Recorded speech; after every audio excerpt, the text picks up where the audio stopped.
Welcome everyone, greetings. Welcome to your own channel. I'm Shakti Naslam. You're doing DPPs, PYQs on topic thermodynamics. Any series of operations so carried out at the end, the system is back to the states called, क्या बोलोगे इसको, जहाँ पे वापस पहुँच रहे हो cyclic process बोलेंगे, ठीक है?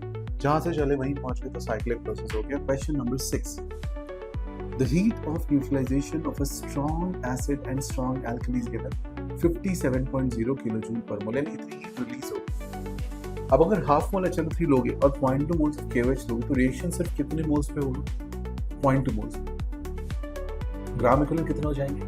0.2 ग्राम इक्विवेलेंट मिल गए. तो एनर्जी भी इसके करस्पॉन्डिंग प्रोड्यूस होगी. 57.0 ये पर ग्राम इक्विवेलेंट भी होता है. तो इसका 1/5 कर लो आप, वही आपका आंसर बनेगा. इसका 1/5 होगा 11.4 kilojoules. That will be your answer. Question number 7. The Kirchhoff's equation gives the effect of what on heat of reaction? Kirchhoff's equation किस चीज की देती है? Value. So delta H2 minus delta H minus delta Cp T2 minus T1 किया है आपने. So delta H2 minus delta H1 upon T2 minus T1 is delta Cp. So temperature पे आएगा option number B. Question 8. Delta N value of delta H equals delta U plus delta N RT may have integer nature, fractional value, positive or negative, all of these. देखो delta N का value किस पे depend करता है? Reaction पे depend करता है, और ये स्टोइकियोमेट्री पे डिपेंड करता है. अगर आपको रिएक्शन ही नहीं पता है तो आप कुछ भी प्रेडिक्ट नहीं कर सकते.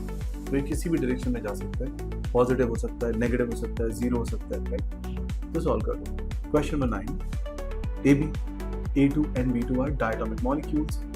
If the bond enthalpies of these A2, AB and B2, देखो वहाँ पे सीक्वेंस चेंज कर दिया है तो वो ध्यान रखना है आपको. A2, AB and B2 कर दिया 1, 1 and 0.05. ठीक है. The enthalpy of formation of AB from A2 and B2 is minus 100. यानी कि A2 plus B2 gives 2AB is minus 200 if you write 2AB.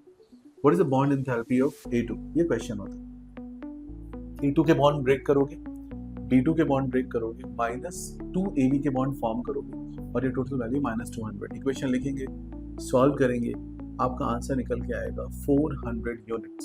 सीधा सीधा क्वेश्चन है, ठीक है. जब भी आप बॉन्ड ब्रेक करते हो तो पहले लेफ्ट के ब्रेक करते हो, फिर राइट के माइनस लगा के राइट के ब्रेक करते हो. बेसिकली राइट के फॉर्म करते हो, राइट? माइनस ब्रेक करना मतलब फॉर्म करते हो. When you right delta H value it is EP minus year. तो उन दोनों में आपको डिफरेंस समझ में आना चाहिए. Next question number 10. Which of the following is an intensive property? Independent property कौन सी है? Temperature. You have a rod, break into two pieces. क्या इस rod में temperature आधा हो जाएगा? नहीं. Temperature तो intensive property. Viscosity. You take a liquid, make it half. Will viscosity change? No, it will remain same. Surface tension, same thing. Answer is all of these. Intensive properties mass पे dependent नहीं करती, moles पे dependent नहीं करती. Extensive properties मास और moles पे dependent करती हैं. एक्सटेंसिव प्रॉपर्टीज जैसे कि delta H, delta H, delta G, delta S, delta U, delta E, ये सारी एक्सटेंसिव और mass dependent properties. Thank you so much for liking, subscribing and sharing these videos. Inform about this channel to all your friends.